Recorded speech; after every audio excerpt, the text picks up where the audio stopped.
펠레 김창덕, 펠창덕의 이번 한국 시리즈 예상, 저는 4승 1패로 우승할 것이라고 생각합니다.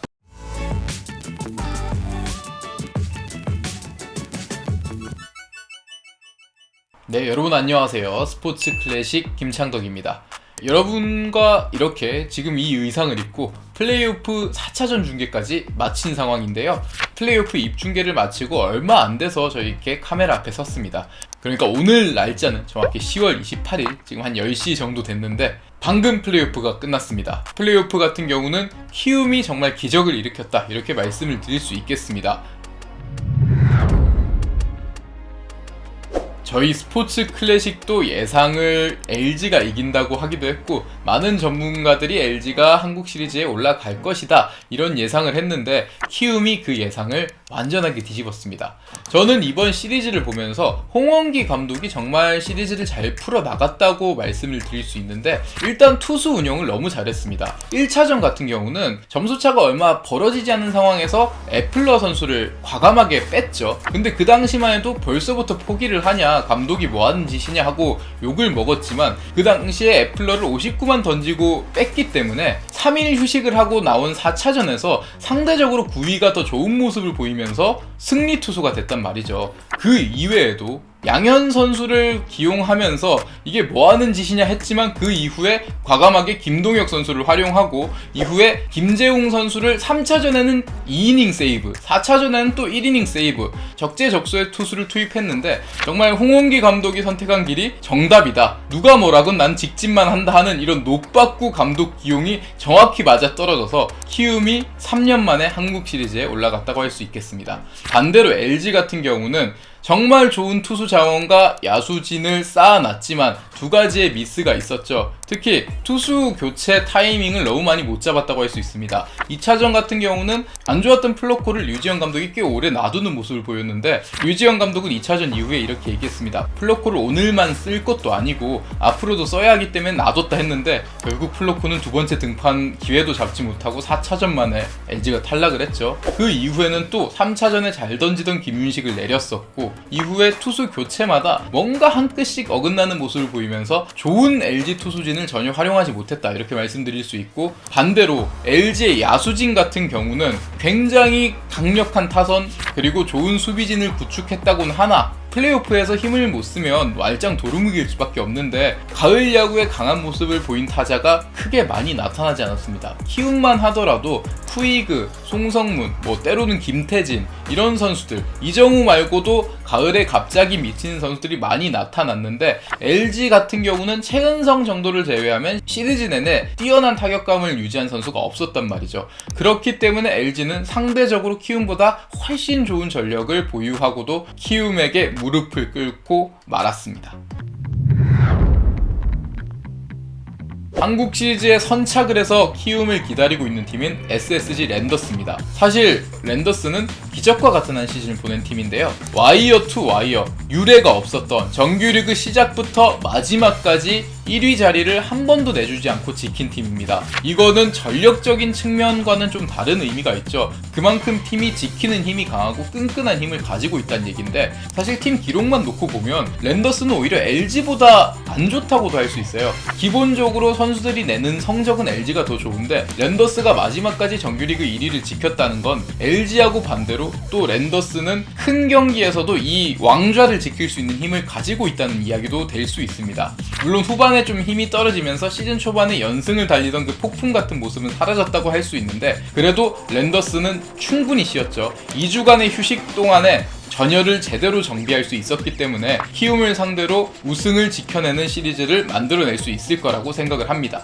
그리고 키움 역시도 올 시즌 기적을 만들어내고 있는 팀이죠. 사실 키움은 올 시즌을 앞두고 조상우 선수가 입대를 했고, 시즌 중이었던 주전 포수인 박동원 선수가 기아로 트레이드가 됐기 때문에 성적을 내기 어렵다는 평가를 많이 받았습니다. 하지만 키움 같은 경우는 이렇게 주축 선수들이 많이 빠져나가도 전력을 내지 않은 적이 한 번도 없었죠. 그간에 박병호, 강정호, 손승락, 김하성, 이렇게 주축 선수들이 계속 빠졌음에도 불구하고 2013년부터 올 시즌까지 10시즌 연속 포스트 시즌 진출을 이끌어냈습니다. 그렇기 때문에 키움은 가을 야구에서 이렇게 타짜 같은 모습을 보이며 모두의 예상을 뒤집어 놓는 기적과 같은 모습을 보였다고 말할 수 있습니다. 그렇다면 정규리그 1위인 SSG를 상대로도 뭔가 더 좋은 모습을 보여줄 수 있지 않을까. 왜냐하면 사실 전력상의 차이가 난다고 할지라도 이미 랜더스급의 전력을 가지고 있는 LG를 키움은 잡아낸 팀입니다. 그것도 플레이오프에서는 3승 1패로 속전속결로 끝냈기 때문에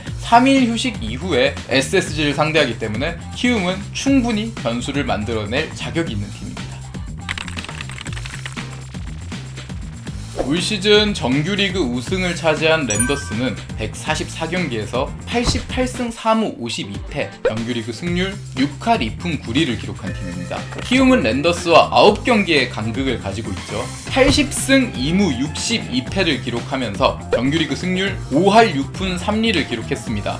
이렇게 9경기의 간극 승률의 차이가 있지만 중요한 부분은 키움은 7경기 차이가 나는 LG를 이미 뒤집은 팀이기 때문에 SSG도 결코 방심할 수 없습니다. 우선 중요한 마운드의 높이는 키움이 정규리그 기록이 더 좋습니다. 키움의 정규리그 평균 자책점은 3.79, SSG는 3.87인데 사실 이 부분은 큰 차이라고 할 수는 없지만 막판에 랜더스가 불펜이 무너진 점이 분명히 있었죠. 한국 시리즈를 앞두고 어느 정도 점검은 할 수 있었지만 LG와 같은 철통 불펜을 만들어내지는 못했다는 점. 그래서 키움이 상대적으로 투수들이 어느 정도 지친 부분만 극복을 한다면 랜더스를 상대로 투수력에 있어서는 어느 정도 우위를 점할 수 있다고 볼 수 있습니다.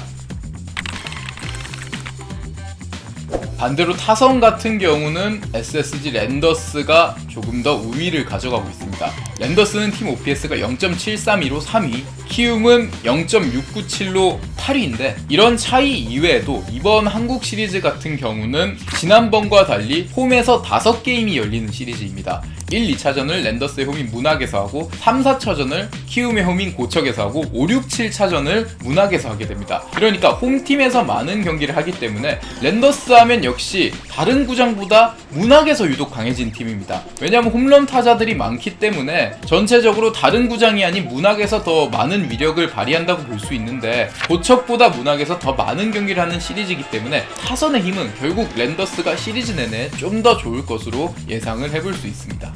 이렇게 전력 같은 경우는 투수 쪽은 키움이 우위, 타선은 랜더스가 우위지만 어디가 더 정확히 전력이 좋다 이렇게 단언할 수는 없는 부분입니다. 저희가 이렇게 많이 본 것처럼 가을 야구는 결국 분위기 싸움인데 저는 이렇게 생각을 합니다. 키움이 랜더스를 잡고 업셋 우승을 이루기 위해서는 단기에 시리즈를 끝내야 한다고 생각을 합니다. 역대 정규리그 3위가 한국 시리즈에서 우승을 차지한 사례가 딱 3번 있습니다. 92년에 롯데, 2001년에 두산, 그리고 2015년에 두산인데 2001년에 두산과 삼성의 시리즈 같은 경우는 굉장히 변수가 많았습니다. 일단 가을비가 많이 내렸기 때문에 우천 취소가 된 부분도 있었고 일정상으로 잠실에서 더 많은 경기가 열렸기 때문에 규정이 조금 이상해서 1위 팀 삼성이 전혀 홈경기에 이점을 가져가지 못했고 그리고 정규리그 우승팀 삼성의 에이스인 갈베스가 한국 시리즈를 앞두고 추가 수당을 주지 않으면 던지지 않겠다 뭐 이런 식으로 태업 논란이 있었기 때문에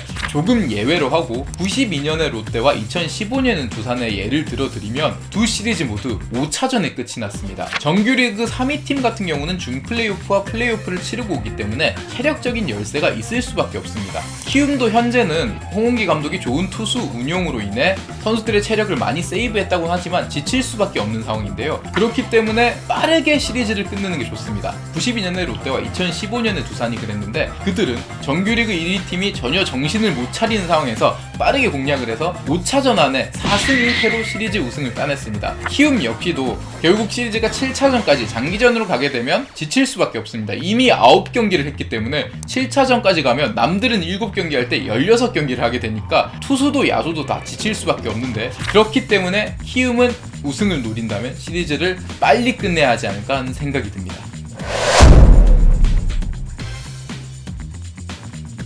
SSG 랜더스의 키플레이어는 모리 만도를 꼽고 싶습니다. 모리만도 같은 경우는 KT의 벤자민이 그랬듯이 시즌 중간에 합류해서 랜더스의 승리 요정으로 통했던 선수인데요. 굉장히 좋은 활약을 했는데 이번 가을야구를 잘 치르고 있는 키움의 약점은 자완 선발입니다. 타선이 모두 좌타자로 이루어졌기 때문에 벤자민이라든지 김윤식 같은 자완 선발에게 매우 약한 모습을 보였는데, 그렇기 때문에 랜더스의 자완 에이스인 김광현의 존재가 위협적일 텐데, 또한 여기에 의해서 같은 자완 투수인 모리만도도 키움의 타선을 압도하는 모습을 보여 승리를 따낸다면 한국 시리즈는 생각보다 싱겁게 랜더스의 품으로 돌아갈 수 있을 거라고 생각을 합니다.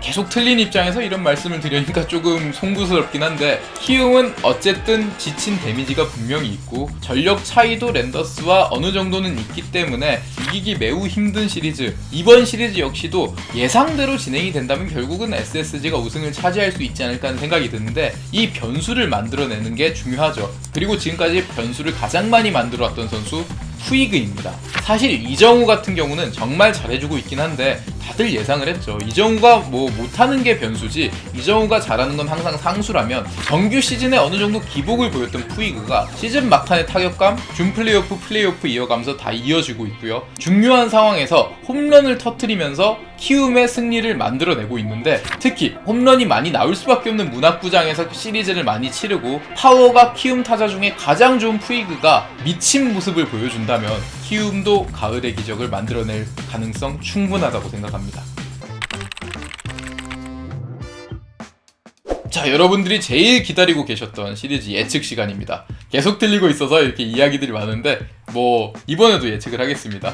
펠레 김창덕, 펠창덕의 이번 한국 시리즈 예상, 저는 SSG 랜더스가 4승 1패로 우승할 것이라고 생각합니다. 벌써부터 키움 팬들의 환호성이 들리는 것 같은데, 이번 시리즈까지도 제가 틀리게 된다면 저도 정말 놀라울 수준이 될 텐데, 어쨌든 이번 시리즈 예상은 이런 식으로 하는 거고, 저는 또 방송에 말씀드린 것처럼 SSG의 팬도 아니고 키움 팬도 아닙니다. 그 누구도 응원하지 않고 개인적인 감정으로 예측을 한 게 아니라 그냥 시리즈가 이 정도로 흐르지 않을까 이렇게 예측을 하는 거고, 이 예측이 정말 불만이 많거나 이렇게 틀리는데 왜 계속 컨텐츠를 만드냐, 이게 궁금하신 분들은 이번 한국 시리즈에도 진행할 예정인 한국 시리즈 스포츠 클래식 입중계 찾아오셔서 이야기 말씀 많이 해주시면 좋을 것 같습니다. 저희도 이제 화요일부터 진행될 11월을 불태울 한국 시리즈가 정말 기대가 되는데요. 여러분들과 함께 11월 1일 한국 시리즈 스포츠 클래식 입중계로 함께 하도록 하겠습니다. 지금까지 스포츠 클래식이었습니다.